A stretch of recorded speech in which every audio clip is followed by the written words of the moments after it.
讲到今仔日这方面来讲，为雨势落真大，彰化真济所在拢伫咧淹水。那花莲玉里呢，也因为这雨落袂停，中量变多、高寮变多，对暗时6点呢，就成预防性风起来咯。气象专家也要提醒大家，讲这2天就要注意降准雨。赤马本通过台11线101公里处的北投围桥，因为大雨落袂停，边坡已经放落去，造成土石流，涂骹拢是落高埋。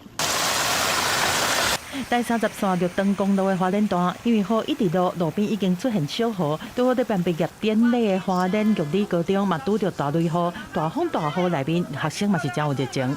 碰到下大雨，整个体育馆就停电。但是呢，我们所有的仪程还是照着走。停电了，但是大家的热情还是。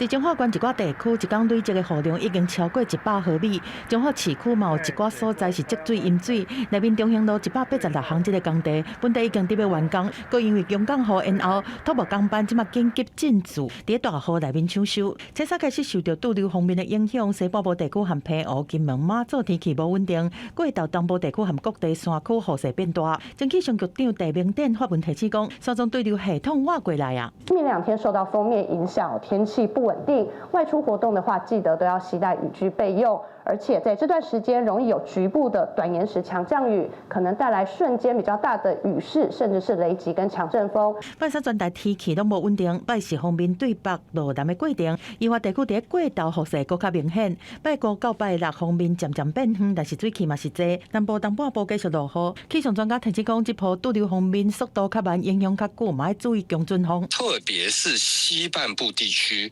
它不只有短暂性的阵雨或者是雷雨。那甚至于随着锋面的移入，还会有强劲的阵风。专家提醒讲，锋面渐渐对南边刷了后，水汽带还未完全离开，接落来个花莲喷雨带接力移入。中南部和东南部要注意连续几天的落雨，避免去山区。记者综合报道。